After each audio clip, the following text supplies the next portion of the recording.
Hello, and welcome to the Pediatric Brain Tumor Foundation's webinar, Addressing the Health-Related Quality of Life Challenges Families Face when Caring for Survivors of Pediatric Brain Tumors. My name is Kathy Riley. I'm Vice President of Family Support for the Pediatric Brain Tumor Foundation.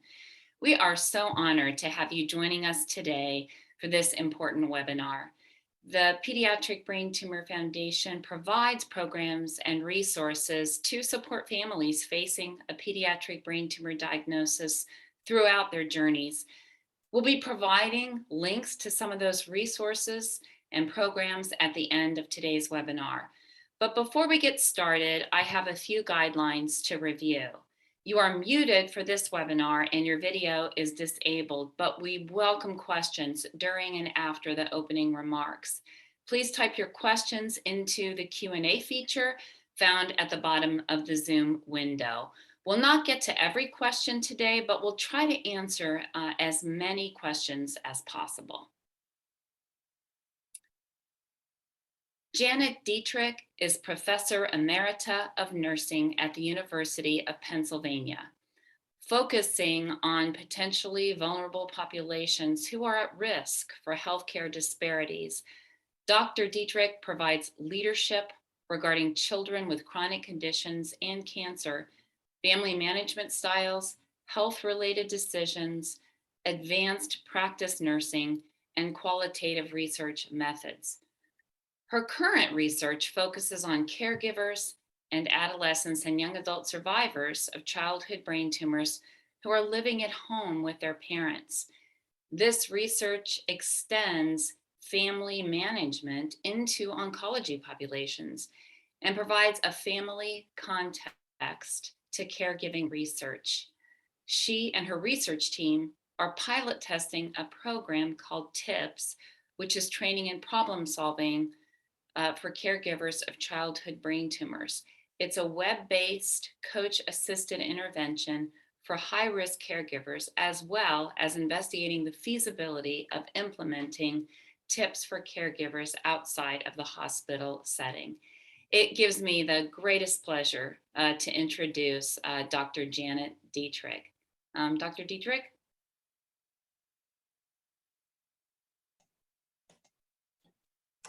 I'm humbled to be here today, and thank you so much for the invitation from the foundation and from Dr. Riley and Heather Held, working with me today on this webinar. Next slide, please. I bring you greetings from the University of Pennsylvania and from the Children's Hospital of Philadelphia Cancer Center. Next slide.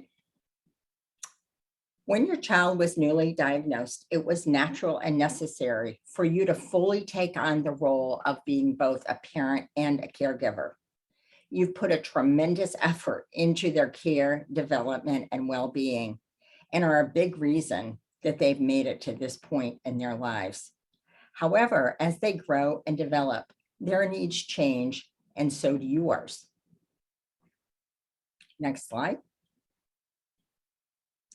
Let's listen to Grace's reflection about her experience. She's the mother of a young adult childhood brain tumor survivor. How might the issues that she identifies impact the quality of life of survivors, families, and caregivers? Go ahead. There are many hard parts, but there's so much more easy part. The easy part is staying, just loving her. The easy part is knowing that we have support and that it's okay that she's not the child we had anticipated her to be when she was younger. So the hard part is seeing full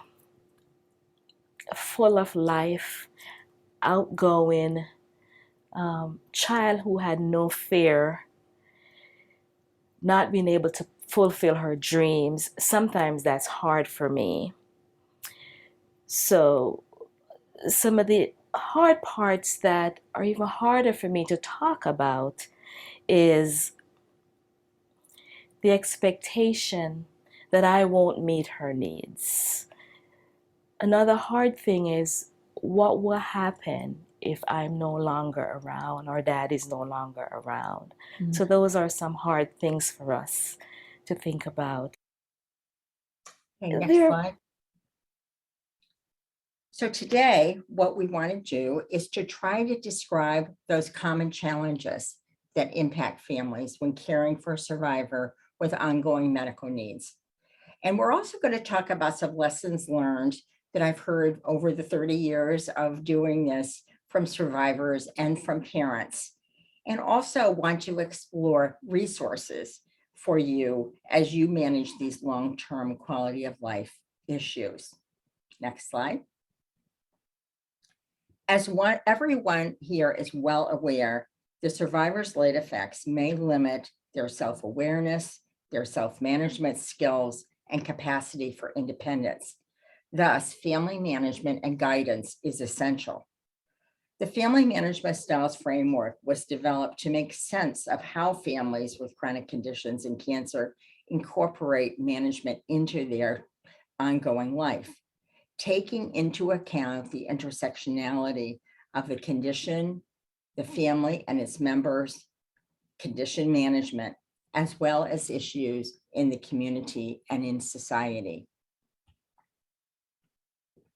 Next slide. Health-related quality of life is that subjective evaluation of functioning.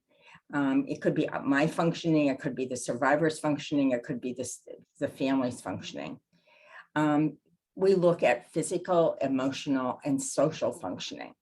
So whenever we look at family, we want to look then at how's everybody in the family doing. So we try to look at all family members.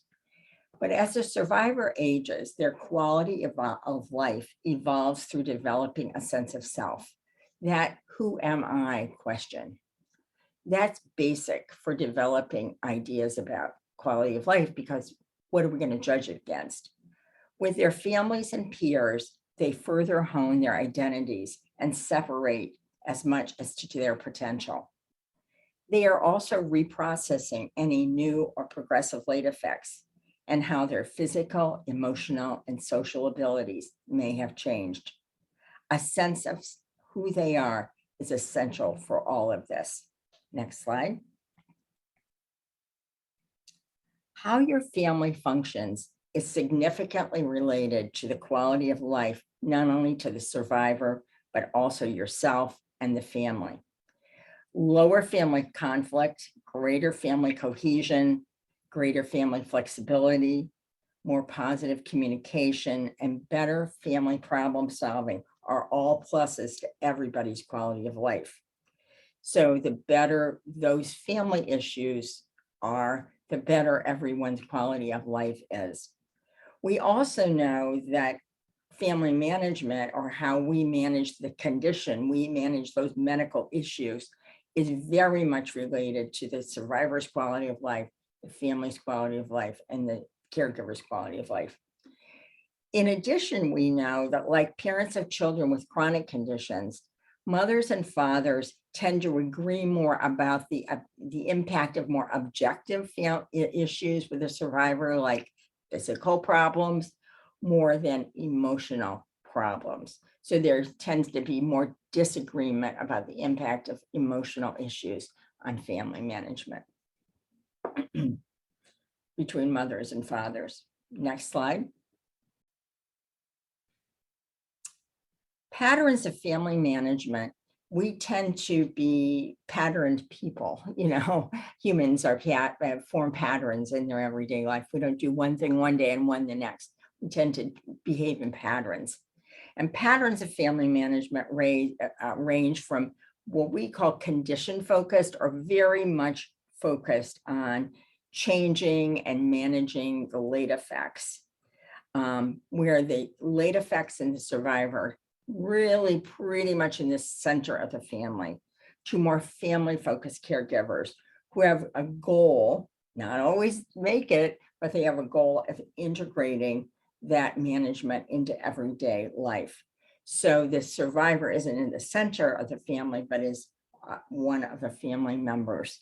And it's important to ponder at this point we can't change late effects, but I've been talking a lot about how much family work really impacts quality of life. But we can change and we can develop new ways of looking at things in families. And I think that's what I'm inviting you to consider today. Some of the things I'm talking about might be very new to you and new concepts, but I just invite you to consider them. We also know that challenges to family management, next slide, please. Sorry. Challenges to family management tend to reside in three, what I call buckets, the survivor challenges, to independence, to well-being, and late effects issues. Next slide. These challenges also arise for caregivers, balancing that being a parent and being a caregiver, and also support and advocacy, trying to provide support to the survivor and advocate for not only their well-being, but also the well-being of the family and the well-being for themselves. Next slide. And finally, the families face challenges related to the family. That is, engaging in activities considered usual or normal for the family, or typical family activities. Also, there's challenges that relate to sibling well-being, balancing the needs and concerns of the survivor with those of the sibling, even if the siblings are out of the house. There are still challenges many times that have gone on untouched for many years. Next slide, please. What we found over the years working with survivors and their families is that families, no matter if they're condition-focused or family-focused, tend to experience similar challenges. These challenges, however, are problem solved differently in condition-focused and family-focused families. I want to explore that a little bit more as we go through the rest of the work today. So I thought that there would be certain kind of problems in condition-focused families and certain kind of family-focused, and it just doesn't bear fruit. Okay, next slide. Another thing that happens during this time period is that, children do grow and develop. And as they move from one developmental level to another, there can be difficulties that arise in figuring out what's typical developmental changes versus late effects from their tumor and their treatment, how to manage both and how to discern both. And I noticed there was a question about that in the questions during registration today. And as they transition from adolescence to young adulthood, they often, will transition out of certain healthcare systems and need to get involved in other ones. And there may be fewer resources to help guide you during this period.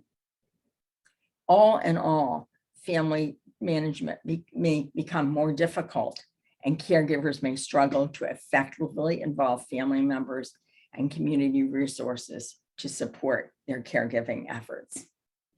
Okay, next slide, please. We've also talked a lot to survivors about their experiences during this period of time. And they certainly do talk about quality of life in the ways that we do. And overall, struggle for normalcy is there when faced with change functioning due to their cancer and late effects of their treatment and their cancer. And of course, neurocognitive issues seem most compelling in these narratives. A little word, though, about families. Survivors are incredibly grateful to their families, and especially to their primary caregivers, who just do everything for them and help them be their backbone and their support. And so there is a lot of focus on resources, structure, and support of functioning. But the most important thing that I heard from survivors over the years is that Families provide the recognition that they are important human beings and that they validate their existence and their sense of self, going back to what we talked about earlier in the presentation, that sense of self that's really a foundation for quality of life. So that is a really important thing. A lot of times I think in research, we look at, oh, how families function, what do they do, conflict, communication, but there's really talking about more the affectual and that sense of being that is way beyond those sorts of other concepts.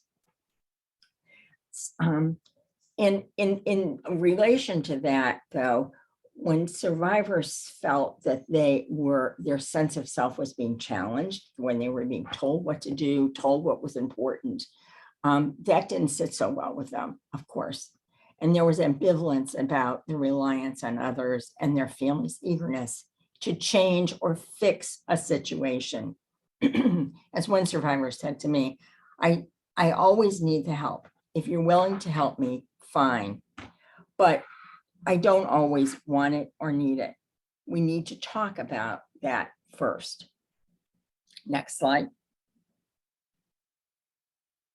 So what are some takeaways that we can discuss in our discussion section here?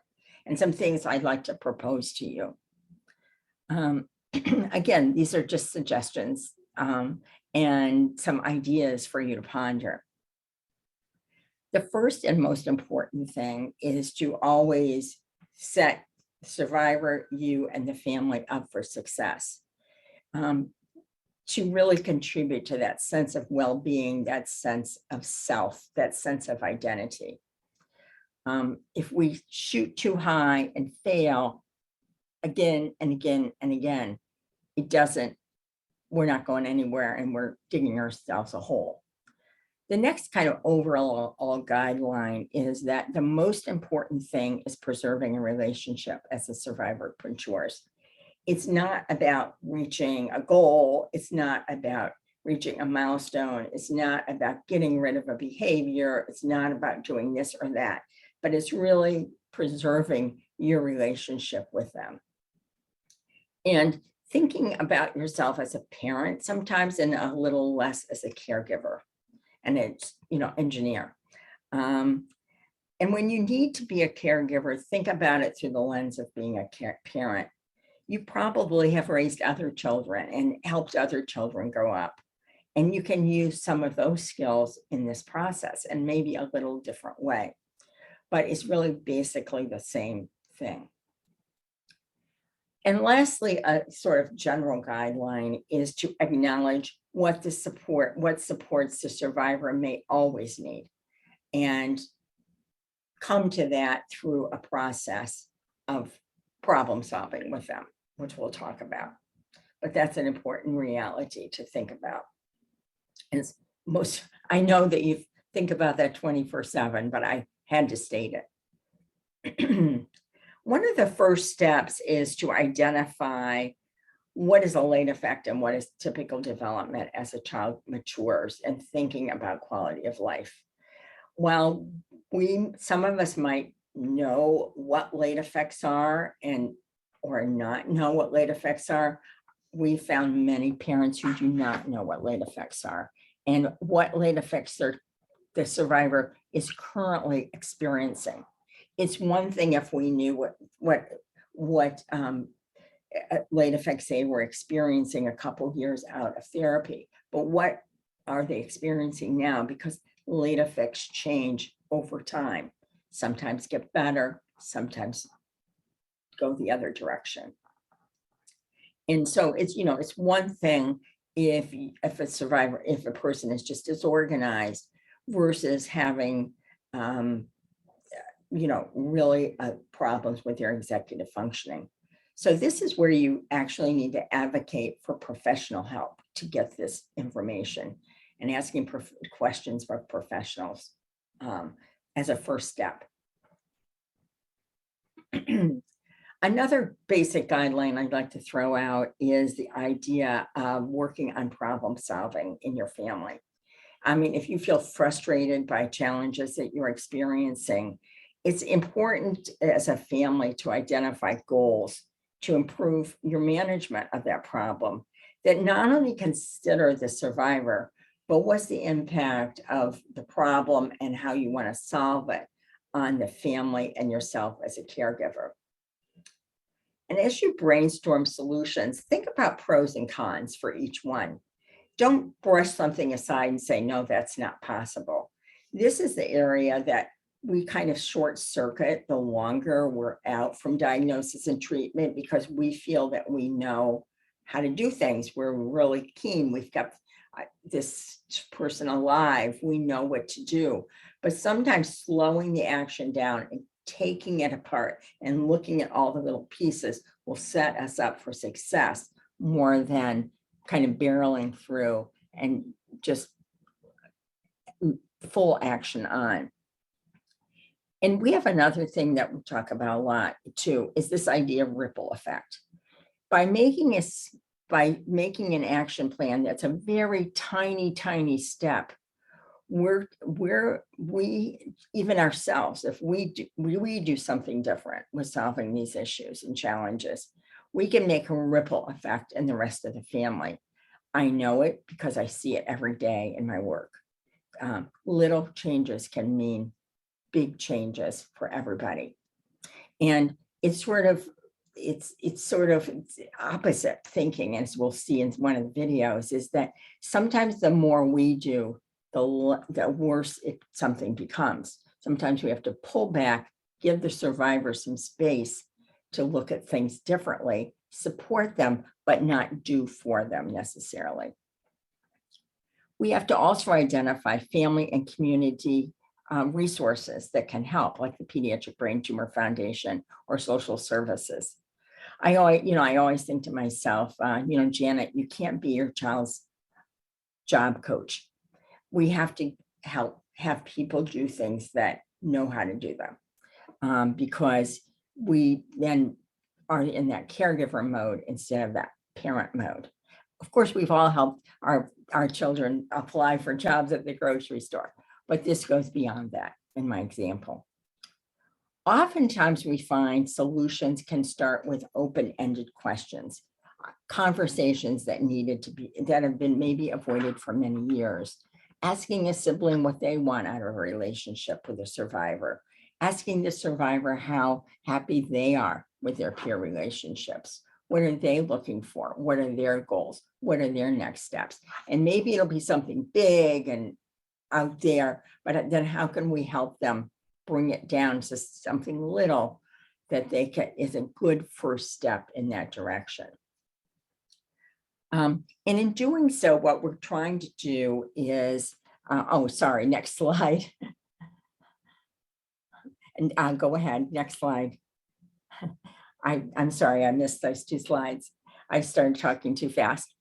What we want to try to do is scaffold these changes to teach the survivor new skills to promote independence while preserving your role as a parent. And what do I mean by that? Is we set a tiny goal and we support that goal. But then and give the survivor some space to accomplish it while supporting it indirectly, and then make one little more tiny change. But we're not doing for the survivor, but we're helping the survivor do for themselves. So that's what we call scaffolding. It's like a scaffold on a building. We have it all the way up to the top when we're working on that top floor. But as we go to the second top floor, we take off that top roof. So then we have access to that area. So it's an iterative process we often have. So we're making small goals and you put those in the foreground and trying to put your worries in the background, and you really can become a role model for your family in that way. Survivor's not going to get a full-time job and move out and become independent and test all his medical, plan all his medical visits at one loop. Maybe they'll never do all that, but maybe they'll do some of it. And through that iterative process, you're going to find out where you're going to land. Okay, next slide.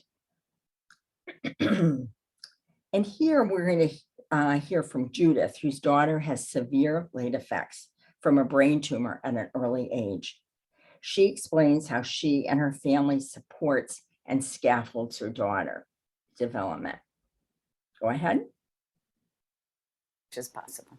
It sounds like in some ways, and not to put words in your mouth, you've kind of shifted from trying to fix things for her to try to identify where she is at, where you're at, what kind of resources you have, and what you might be able to do in the mix.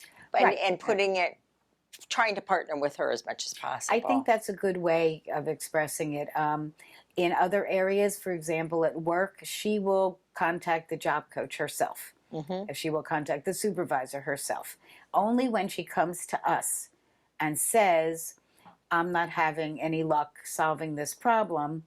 And then I'll say, well, what would you like me to do?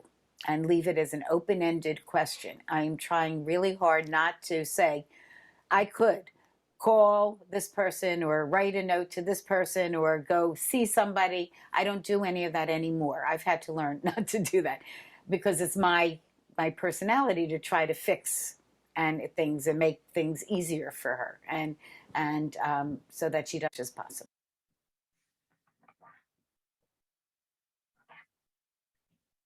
As possible. I'd also like to comment then moving forward about use of outside resources. We talked a lot about today how we as a family try to help our survivor, but we also really depend on others in our families, our communities, and out there.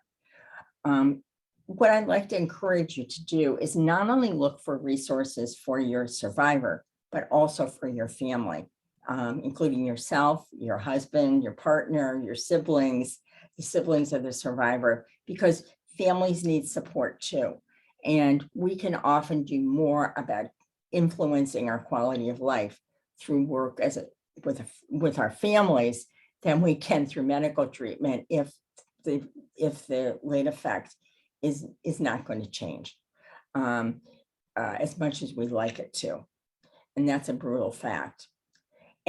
But when seeking services for a survivor, try to work with a service provider and find out how they best can work with the survivor, and then how you can best support the survivor to use the service, giving the survivor as much autonomy as possible.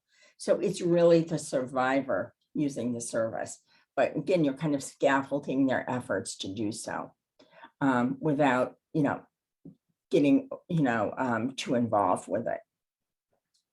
The other thing I like to mention about resources and tools, maybe it's my nursing biases, but I really like to encourage everyone to seek out survivor-specific medical care, to figure out the differences between late effects and developmental changes, or to begin to do that, and manage health transitions and transitions to adult care. Even if those services are at a distance, now many places are offering telemedicine visits and all that. It's just really important to try to get that input at least yearly. And usually it is only once a year. Although I know it's difficult sometimes to find these services. Next slide. Here I'd just like to give a shout out for what Kathy Riley mentioned about training and problem solving. This is a project that we're doing now at Children's Hospital, and we're talking to and working with caregivers of 18 through 29-year-old brain tumor survivors, and really working with them with a coach. It's a web-assisted, coach-directed intervention to really focus on these challenges to family management. And it's 10 sessions. And if you're interested in it, the next slide. I furnished a QR code here and some information about the study. Next slide.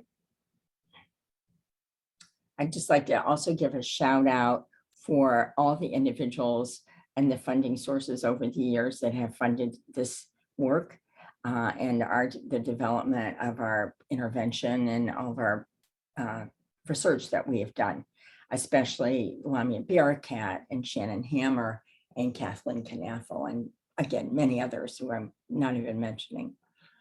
Next slide. I'd like to finish up with a short video from Tracy. Tracy participated in TIPS, but just kind of brush aside what she's saying about TIPS, but kind of her evolution of becoming a little more family-focused caregiver and kind of the understanding that she had to go through in terms of understanding her young adult survivor. And how his development and his late effects was really impacting her parenting. Okay, go ahead. Well, I was always thought I had to protect Ronnie and do things for him and make sure he had everything in basically controlling everything, every aspect of his life because he needed help. Mm-hmm. But I have learned through this program that I'm hindering him and not helping him. And he needs to be his own person and learn on his own way in his own time. And I had it the reverse of what it should be. And this taught me that I needed to not necessarily let go, but let him make his own choice and live his own life. Yeah, be a mother in a different way. Yes, and I never saw it that way. I always saw it that I just was in protective mode and it was like a helicopter mom. No, you can't do this. No, you can't do that. It'll hurt you. It'll hurt you. When meanwhile, he's not becoming the person he wants to be. He's becoming what I want him to be, and or not becoming what I want him to be, just me thinking that I have to just protect him. Well, it makes sense that that's kind of how we're taught to be mothers, right? We're supposed to protect and But take care of things, and I think you overly do that after an mm-hmm. experience like this, Mm-hmm. and you don't know how to stop, and you just keep doing it. But you think you're helping them, but you're really not. So tell me how you think the program helped you kind of reorient your energies. Because I know you're still using the same amount of energy, but in a different way. It's totally different way. It helped me because Shannon and I would take a problem that I didn't really see it being a big problem until we took it into pieces. Are you there? Yeah. Mm-hmm. We took it and we analyzed every little piece of the puzzle until we figured out what the problem was, piece by piece by piece. And the common denominator in each piece was me, that I was doing too much.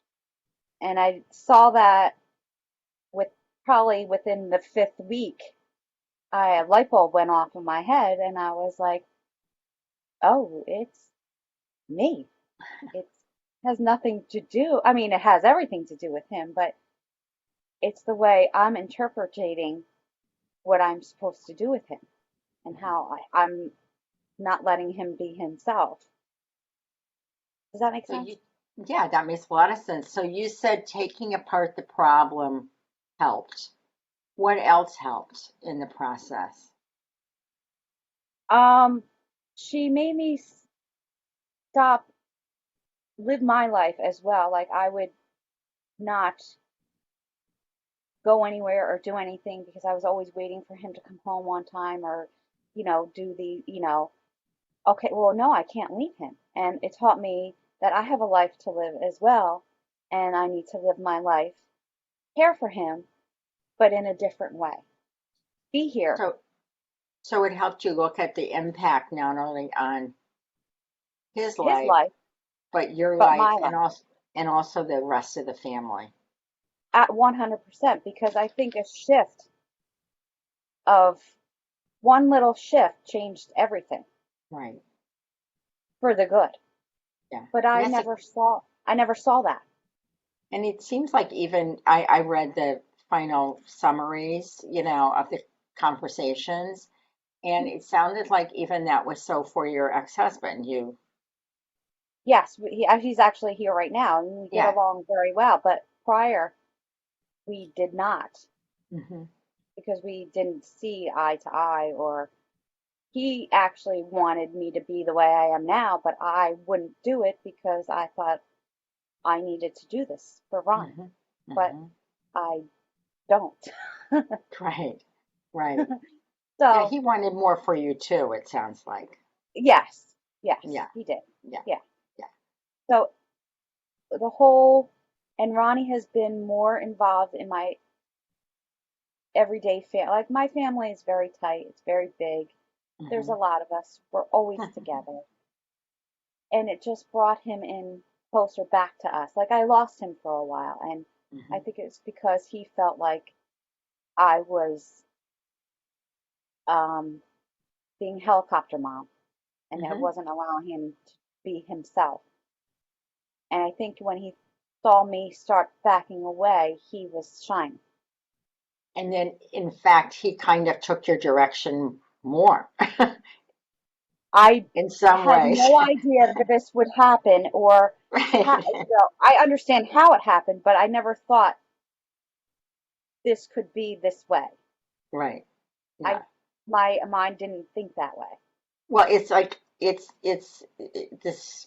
Just I'm from the Midwest. Is excuse an expression is kind of backwards, because you think, well, Very the more backwards. yeah, because the more I do this, the more it should be better. Helping. And Yeah. yeah, instead And of if I step back, and then he'll see, oh, mom may have a point there.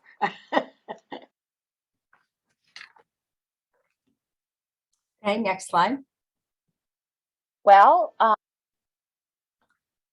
So I want to thank you. This is the end of my prepared remarks.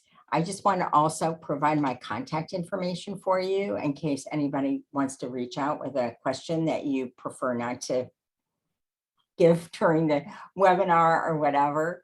But here's my contact information. Next slide. And now we can talk about questions and answers, hopefully. Thank you so much, Dr. Deatrick, for your presentation. So rich, such a wealth of information. I particularly loved the videos that you shared, and examples of some of the work that you're doing, some of the fruit that's come from that, and to hear directly from some of the parents you've worked with is particularly meaningful. Survivorship is an incredibly complex journey, and we're grateful for the work that you do in this area.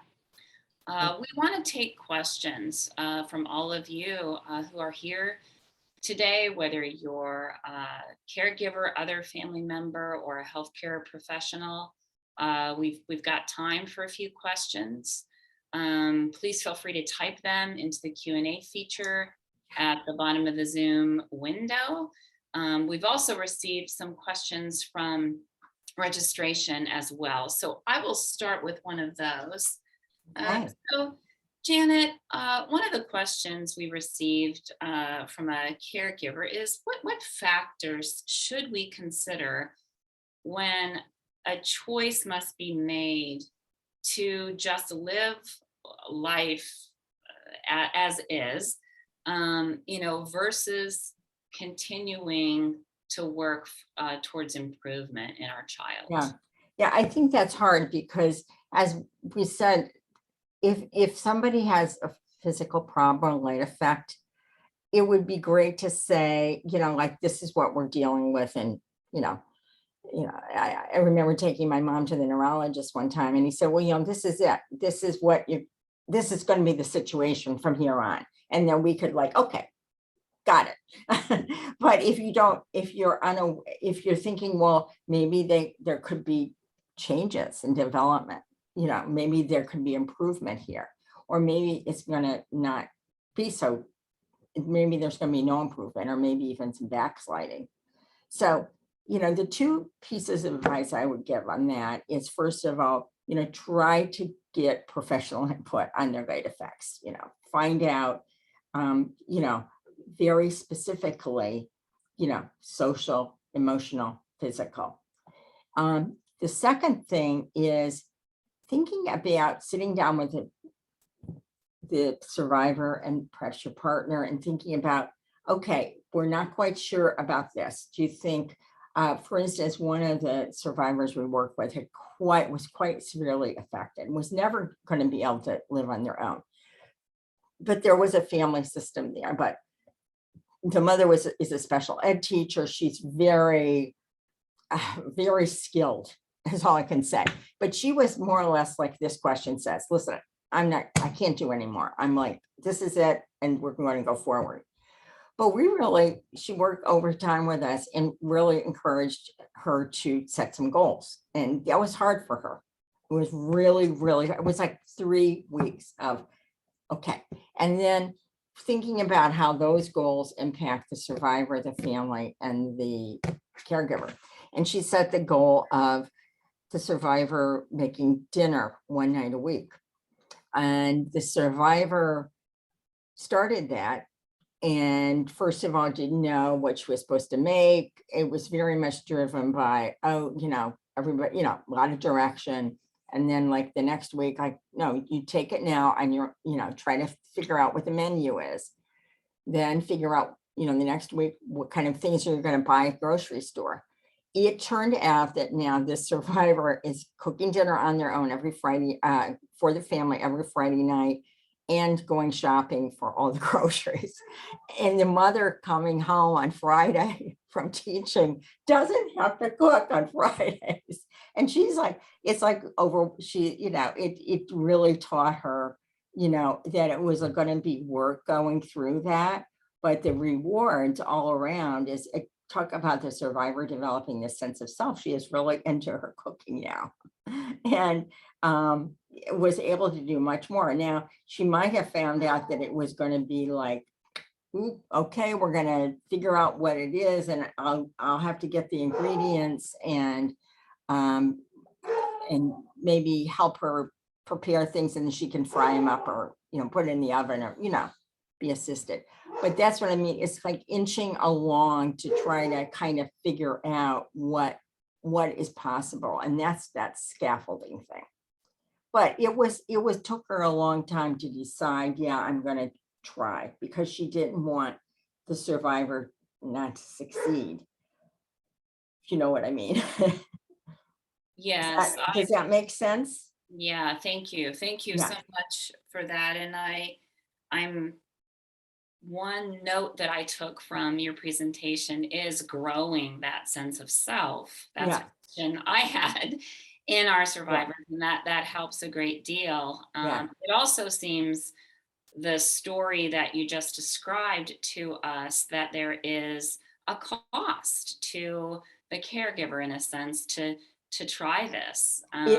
It's as I said to Tracy at the end, it's not like she's spending less effort working on this stuff, but it's a different kind of effort. We call it more positive problem solving than, the worry.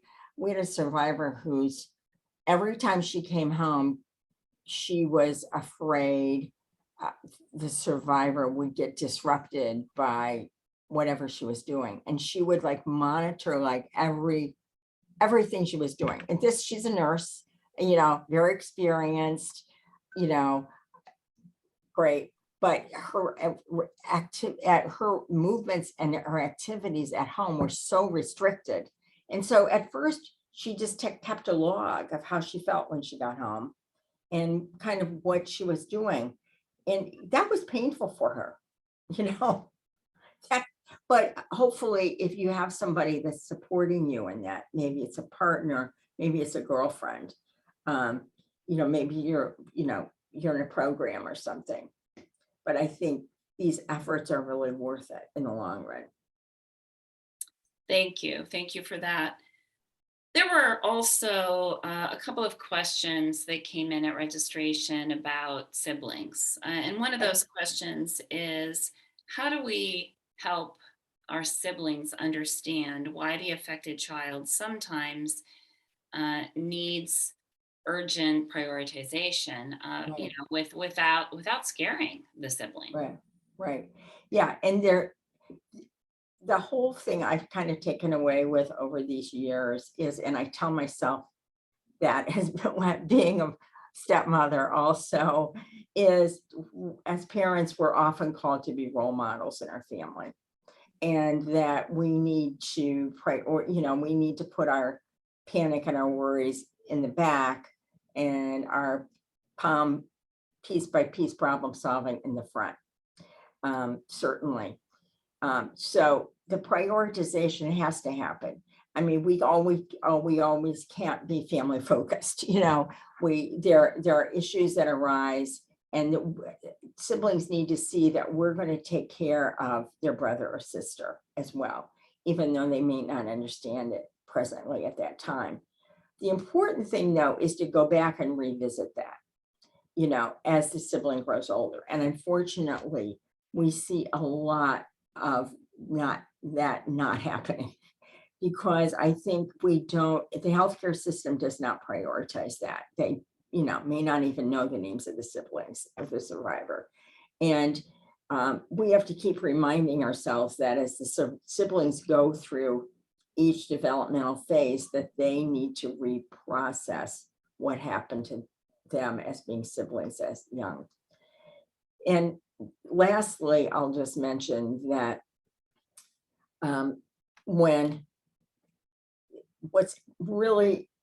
I'll give you a condition focused response more.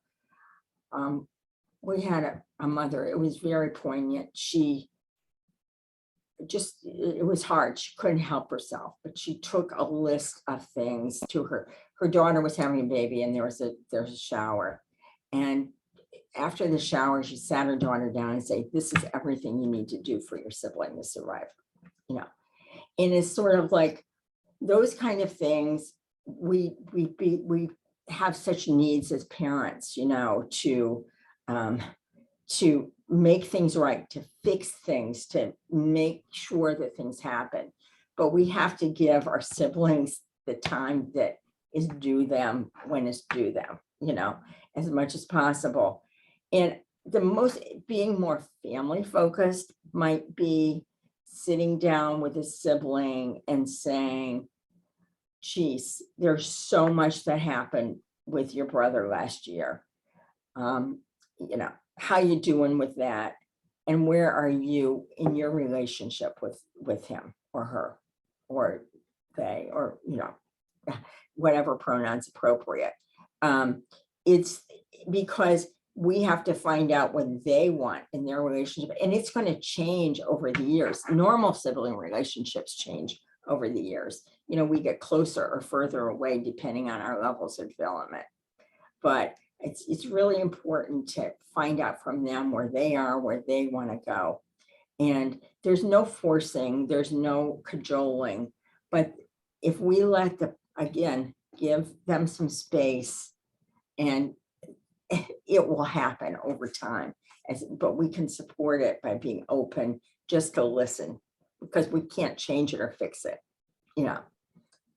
Yeah, it sounds like you're encouraging we caregivers to create an open door for conversation. Yeah, about that. And Right. about that, and that there is it's sort of in a sense, a new idea that everyone needs to reprocess Right. through the journey, each member of the family, and that it's not something that can be forced, but something that there's an open invitation to have a conversation. Right. Perfect. And we don't want to parentify the siblings. We want to, we are the parents and we are in charge. We always, can get their help and support. and when we need it. But basically, this is our boat to row, to row. And we'll help everybody along as best we can. Thank you. And as I think of all of those who might be watching today and who will watch the recording, I think of our healthcare professionals, Right, as well, who are joining us. And we received a question at registration from one of our professionals who said, how can we support families of survivors when they are the ones who monitor the survivor health and the survivor journey? What advice do you have for us to best support families in this survivorship journey? right. Part of my research, I've been talking, including yourself, I talked to providers across the country, about this. And I think one of the things that they said was that, this issues with survivors of childhood brain tumors are not well, in terms of quality of life, are not well understood and have not been well understood and have not been well treated either by our healthcare system. In terms of, we concentrate so much on the condition, the condition management, which is great, but we have to also say, listen, there's other things that's happening in your life, right? And to acknowledge those stresses and strain.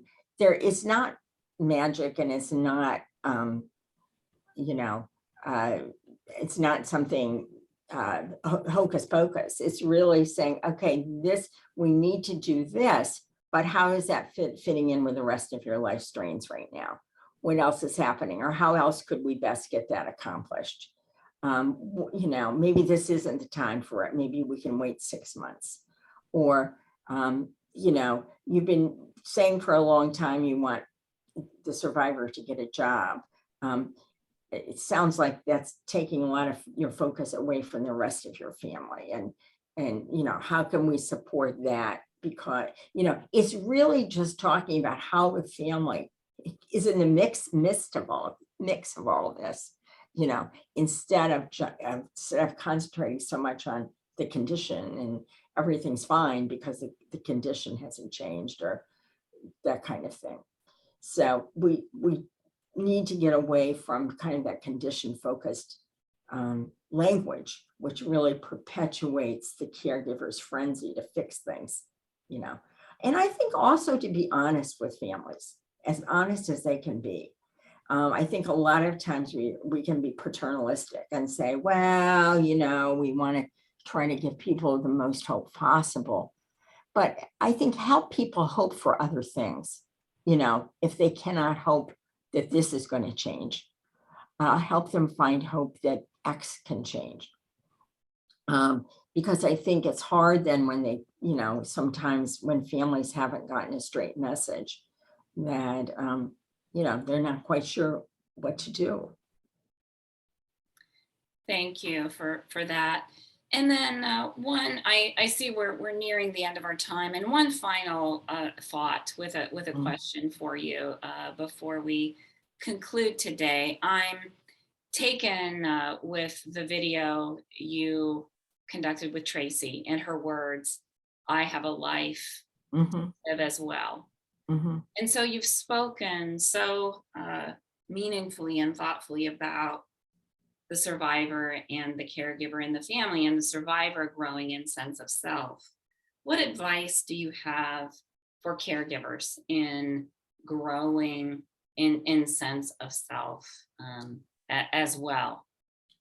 I think is to really stop and think about what the impact of their management has had on them, their present way of managing. Like the lady when she came into her house thinking she needed to monitor her every more or less step. What has that done to her? Tracy never going out because she thought she had to wait and monitor a response and then, or do her own thing. I think if the more secure sense of self we can have as a survivor and as a parent and as a family, it's amazing that the quality of life, and I'm more of an ethnographic kind of feely, touchy researcher, whereas my colleagues are more statistical, but those quality of life ratings for everybody just explode up and when we become more family focused. It's incredible. So it's very, very important to explore the ways that for caregivers that we want to become more centered in ourselves as well. Thank you so much for this rich conversation. Thank you for your time today and for sharing your expertise with us. I also want to thank, making sure to look at my camera now, to thank you, our attendees, for your participation today and for the thoughtful responses that we received at registration. The Pediatric Brain Tumor Foundation is here to help no matter where you are in your journey. Please reach out to us for support. We'll have our contact information on the next slide, but I want to highlight a couple of our resources to help with your educational and survivorship needs. Our survivorship resource guidebook provides comprehensive information and practical resources for survivors and families. This valuable resource can be requested as a hard copy, or it can be downloaded from our website. It is a very comprehensive resource and is meant to be used more as a reference, but it's rich, and I encourage you to take advantage of this resource. Also, our peer-to-peer mentoring program matches caregivers, survivors, and siblings with mentors who have had a similar journey to offer one another support and connection in difficult times. You can find out more about that program at this link. And then finally, our family support webinars that you've experienced today feature carefully chosen experts like Dr. Deatrick with information and resources relevant to the brain tumor journey. Past and upcoming webinars are on the link that you'll see on this slide. I'd also like to say that we will send you the link to the recording of the webinar, and we'll also send you the slides at the email address you registered with. So if you'd like to take advantage of the QR code that Dr. Deatrick provided for the TIPS program and check it out a little more, you'll have that QR code, so that isn't lost to you. And then our final slide lists our contact information. We are here to help no matter where you are on your journey. Please reach out to us for support at any time. Thank you for attending, and have a wonderful rest of your day and wonderful weekend. Thank you.